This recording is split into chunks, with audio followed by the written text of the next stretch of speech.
Welcome to Entrepreneur State of Mind. I'm your host, Dr. Dale Caldwell, and today's a special show. I have someone that I've known much of his life, actually, Dave Tager. Dave, welcome. It's great to be here. Thanks for inviting me. The president, CEO of Tager Company LLC. So Dave's brother was my roommate at Princeton for a couple years, but through that I've gotten to know him, and he is one of the people I admire most. He's a dynamic guy. He is incredibly humble, given all that he does. I'm going to embarrass him on the show, but he's a great guy. So Dave, tell us a little about Tager Company, and then I'm going to ask you kind of about where you grew up and all that good stuff. So I founded Tager & Company in 2009 during the financial crisis, after about 25 years of working in large global PR firms, basically, working with Fortune 500 companies, very heavy in financial services, but crossing sectors, and ran the global financial communications practice there and served clients. And then I started my firm in 2009 with a few colleagues, thinking we would do a higher value offering for similar clients. But we would just have a great team for them, and could have, they'd get the highest quality strategy and execution. And I found out pretty quickly that the business was not working the way I had thought.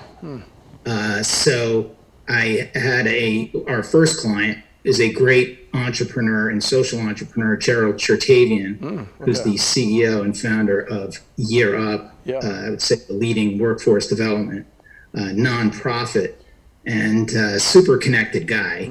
And I said to him, gee, we're going after these clients that, I've got great relationships with CEOs of all of these companies, and they won't recommend us into their teams to hire us in the PR area. I said, well, why do you keep chasing it? And so we, I guess you'd say, pivoted, and we started to go after the businesses that wanted to work with us, which tended to be people like Gerald and organizations like ESOP, but then they crossed into other sectors in the private sector as well, in biotech and still some financial services. But it was just, and the offering evolved too. It went from, I would say, more traditional communications into strategy and helping organizations that were proven with great management, great leaders, but they really wanted to scale, and they were, I would say, plateauing. And then we could really help them in terms of figuring out which audiences were critical to their success, and then communicating in a way that would get them to want to either fund, invest in them, or buy their products and services. Well, you really are more of a strategy consultant. You say it's communication, public relations, but you really, I know how you work with your clients. You really help them think about their business, where do they go, and so on. So we'll talk some more about that, but I want to get personal first. My dad, who knew in March what Dr. King, passed away in September, and I was born in Boston, and my dad was very, very well known in Boston, and it really was because of Dave and his contact with the Boston Globe that they had a wonderful article about my dad in the Boston Globe. And if he were alive today, Dave, he would be so thrilled to see that. And I want to thank you publicly for that. But you also do a great job of getting stories in the news. So how did you decide you wanted to do this as a profession? So you grew up in Staten Island, and tell me the trajectory. How'd you get there? So I backed into it. I went to Williams College, a liberal arts college, and majored in economics, but came out a playwright. And so I was most interested in writing, and I was also writing fiction, short stories, and even a novel, and wanted to make some money beyond temping in law firms. And I thought, well, maybe I could combine my business and creative interests and go into advertising. Did some informational interviews with alums from, primarily from Williams College, and found out that there was a wall between account management and creative. And they said, you might want to look into PR. Interesting. And then found my way through a friend my father's friend, was a client at a small PR firm and got in there, and years passed and I ended up having a career in this. Love it. But it did evolve in a way that certainly under Tager and Company, that I get to be completely fulfilled. Right. Yeah. It's amazing how we, you go, when you're young, you say, okay, I'm going to have this trajectory. I'm going to do this. It's like nobody I know has ever gone, it's always been disjointed. They've done this, they've done that, and they end up, most of the people we know end up in something they really, really like doing. And it's clear you love what you do. And so as we talk about some of the clients that you're working with are real movers and shakers in the world of entrepreneurship and the world of really helping young people become entrepreneurs or become successful. Talk about some of those clients and what they're doing. Well, going back into the nonprofit, Year Up, I had been doing some pro bono work for them because the founding chairman was a classmate from high school. I went to Choate, and he's in private equity, and I was doing work in that area, and then he asked me as a favor to help out, so I was doing pro bono work. And then when we started the firm, the CEO I mentioned, Gerald Tertaven, said, you've been great to us, and we know what it's like to make payroll, and we want to put you on retainer. And so because of our work with Europe, and you mentioned media, we'd done some very high profile work for them. When we started, they were probably under $10 million in operating budget, and in just 2 or 3 cities. Now they're, this huge national organization with over $175 million budget. But when we were working with them, we started to get very high profile media for them, including a 60 Minutes segment. Wow. And because of that, we ended up attracting more work with similar individuals who are leading organizations driving economic opportunity, both domestically and internationally. And these were all like Gerald. These were great, successful entrepreneurs in the private sector who then directed their focus towards, changing the world in a very, very focused way. So these organizations include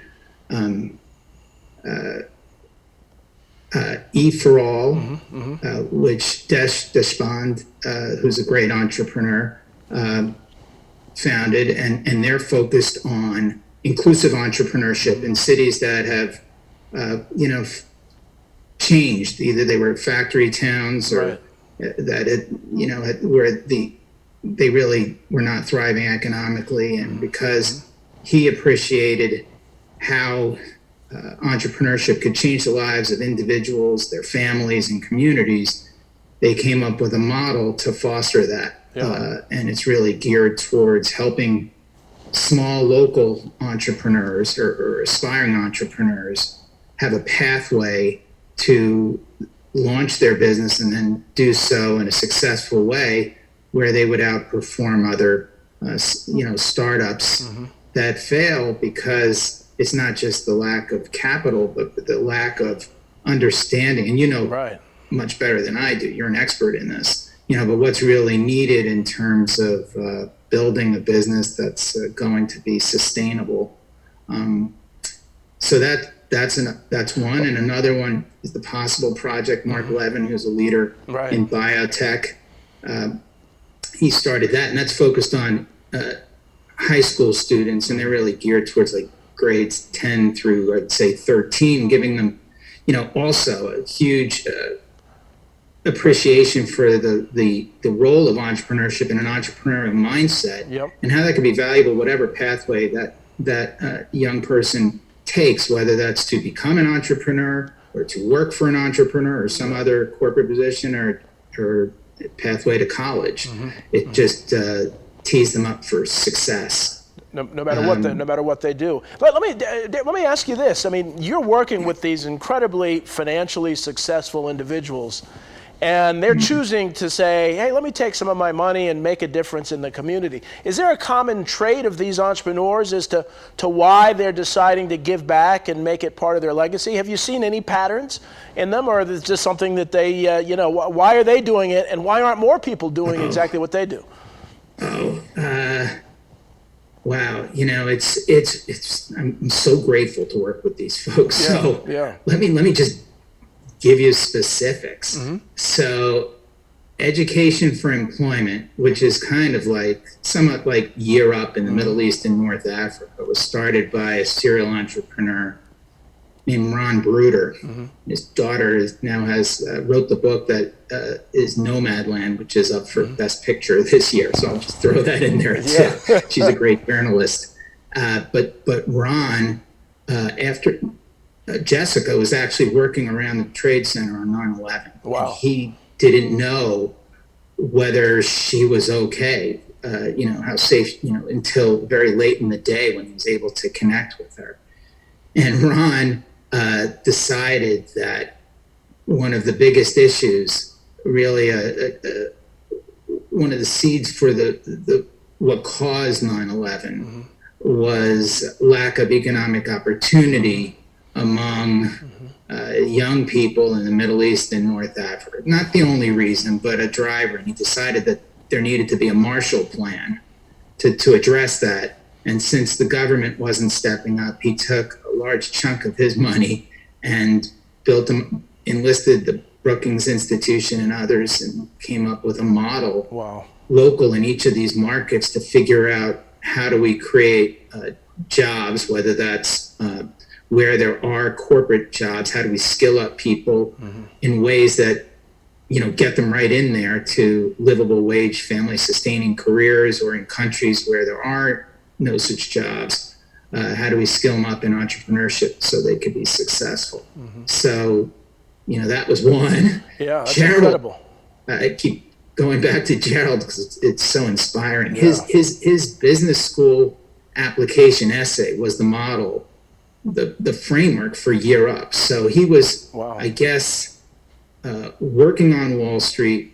I think it was at Chase, maybe it was Manny Hanny pre-Chase, and applied to Harvard. He was a big brother to a young person in the Rutgers housing projects in downtown New York, a very tough housing project. And this kid was great. His family was great, but he just lacked opportunity because of the zip code and his color and his, as you said, in their bank balance. And he decided there's got to be a way to move to close the opportunity divide. And he came up with Year Up, went to Harvard Business School. Was a co-founder of Conduit, which is a tech company, sold it at the peak of the bubble, made quite a bit of money in his 30s, and immediately started Year Up and has been a social entrepreneur since. So I guess they each have different reasons for it, but what I think the common trait among these great successful people is they're making big bets. And that's also for the funders of these organizations. So they might, and Bridgespan did a study on this some time ago, but it's really saying, all right, I'm going to focus on one or two things and really allocate my resources and time, including my time, in that focused way. So I think they have that in common. It's not sprinkling their money and time around. It's really focused. Super focused. Well, and one of the things, and we're going to take a break in a little while, but I admire Warren Buffett, and I love what he's doing about trying to get these billionaires to donate the majority of their wealth to this group. I think we need this for entrepreneurship. I think we need to really say, hey, you folks who've made more money than you can spend in a lifetime, why not put it towards these causes where entrepreneurship is the fuel that will help to revitalize communities and change lives. And so we're going to take a commercial break now, Dave, and we're going to come back and pick it up there. Great. We'll see you in a minute on Entrepreneur State of Mind.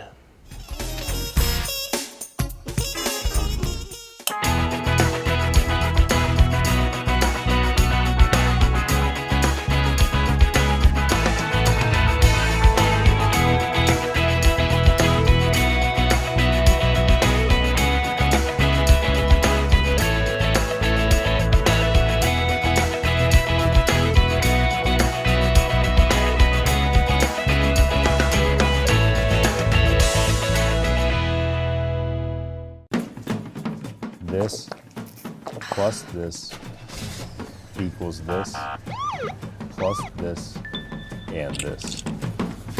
Don't drink and drive.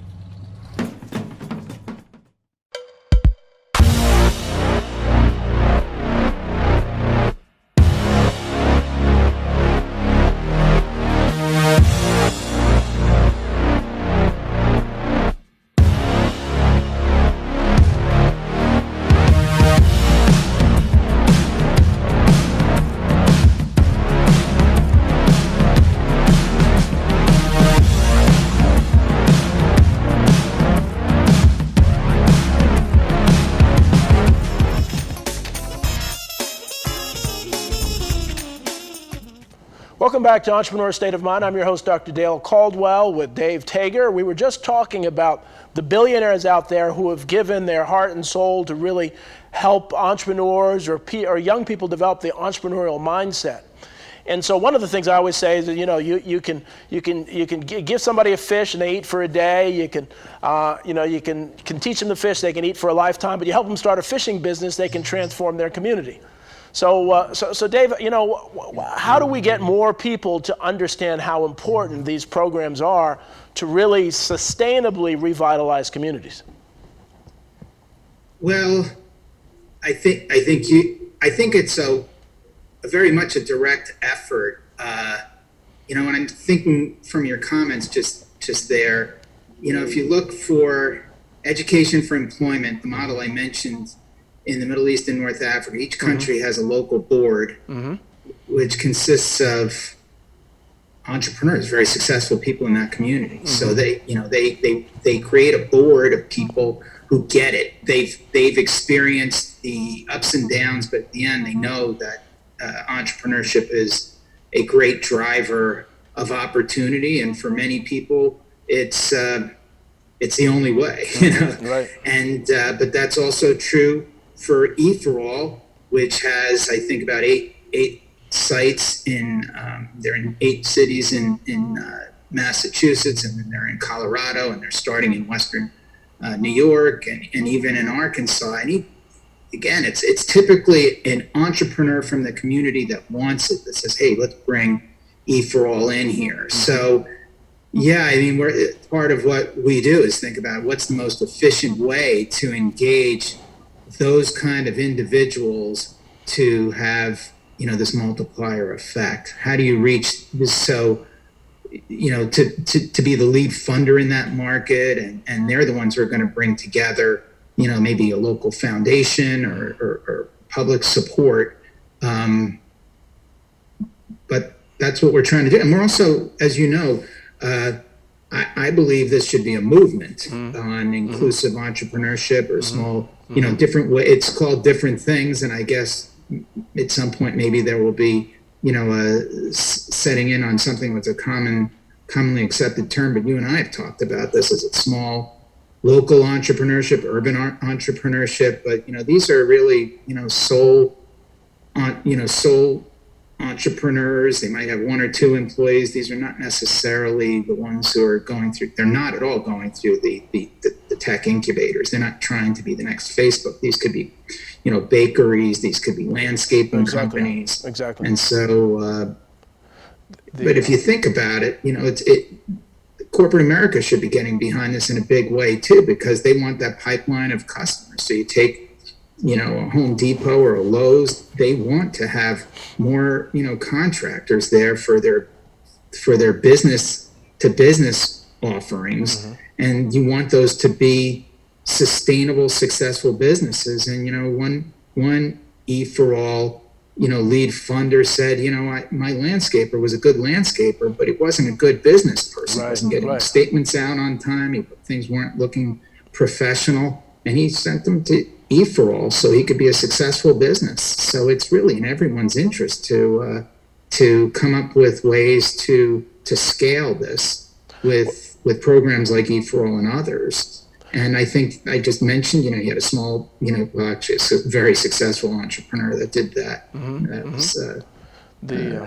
But you also have, I think, Fortune 500 companies that would benefit from this, clearly, in terms of driving demand for what they offer. For what they offer and provide services. And so Dave, you were one of the early people to support my idea of these entrepreneur zones, and this thing is every week it's growing.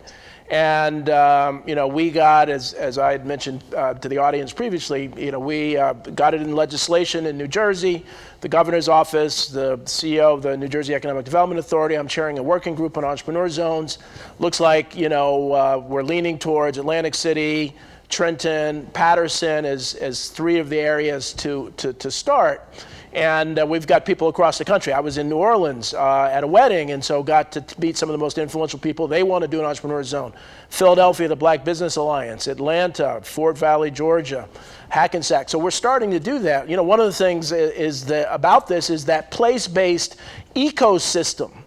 Actually, I don't know if you saw 60 Minutes last night. They were talking about there was a food desert in a section of Atlanta, and they built a grocery store, an entrepreneur grocery store that's providing healthy food and actually has become very sustainable. So this kind of value system, the economic value system, is so important. And so, Dave, I want to thank you publicly for your support and connecting us with stuff, and it's a slow process.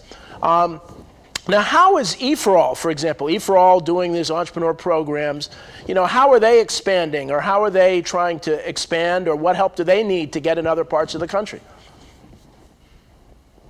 Well, they really, it's the most valuable thing would be to come up with an efficiency for identifying lead entrepreneurs in those markets to sponsor the program. So that's basically a 3-year financial commitment of about $1 million. That's usually split between the Entrepreneurial Foundation and public funding. Okay.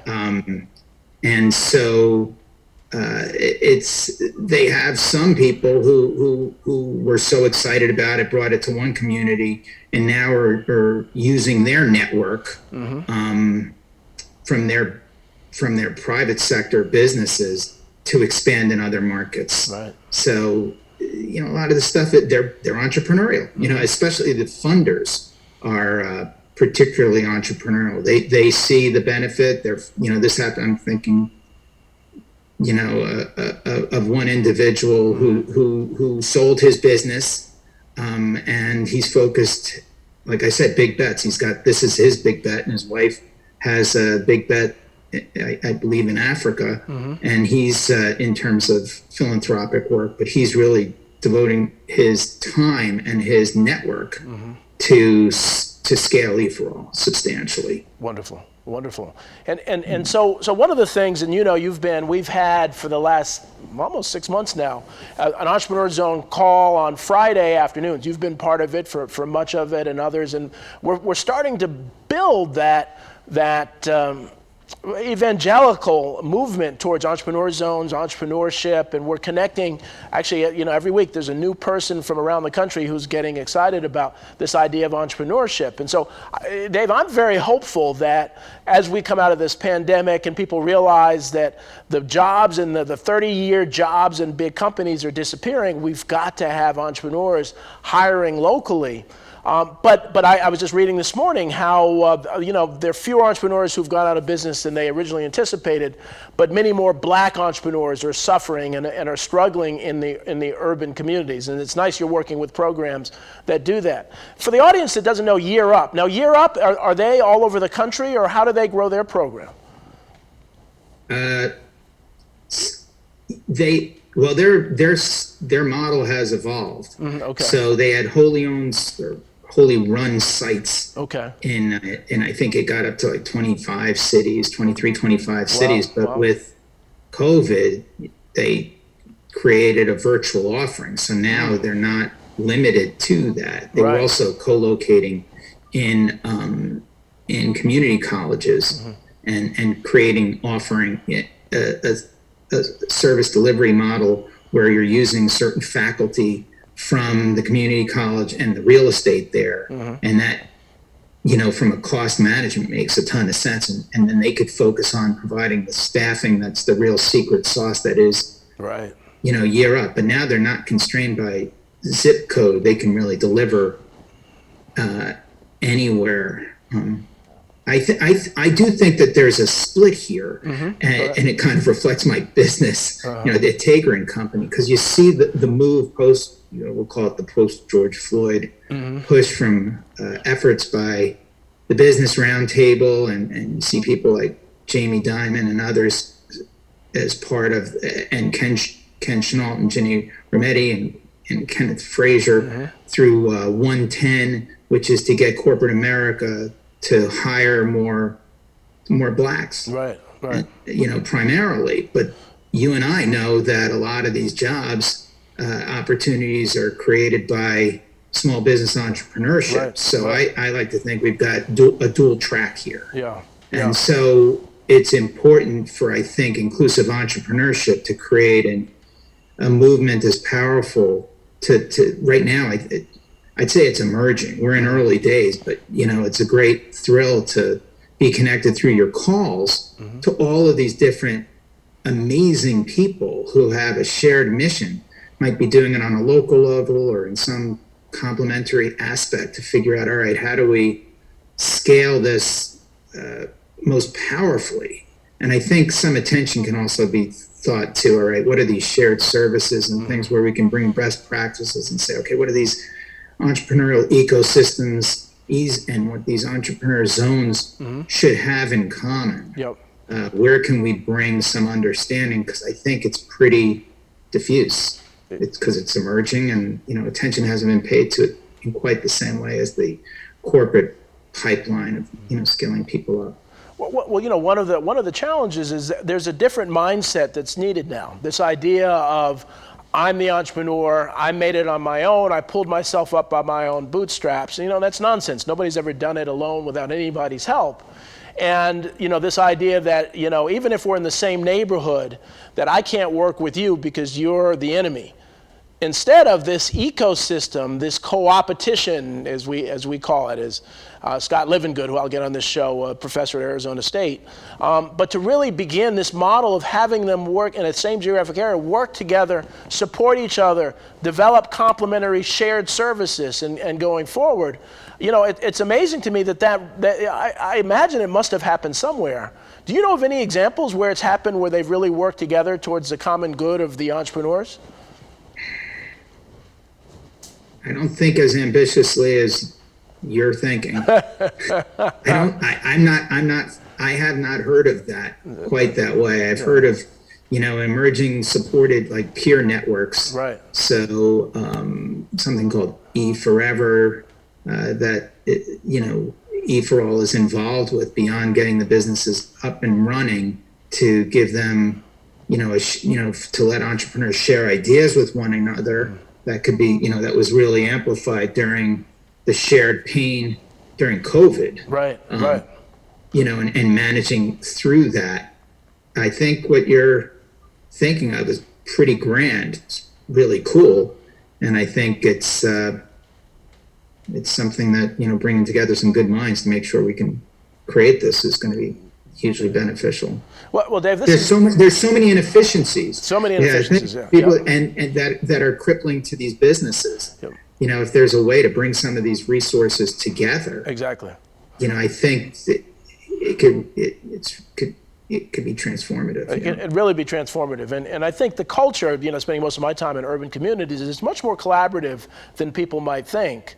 So that's not a far-fetched idea. Well, Dave, one of the challenges of this, it always goes by so quickly. I want to thank you for your time. The 30 minutes is done. Dave is nice enough to be here. He's on vacation in Florida and took time out to be with you. So I hope you enjoyed the brilliance that he's brought today. So again, I'm your host, Dr. Dale Caldwell. This is Entrepreneur State of Mind. We just had a great time with Dave Tager, Tager and Company LLC. Take care and have a great week. Thank you.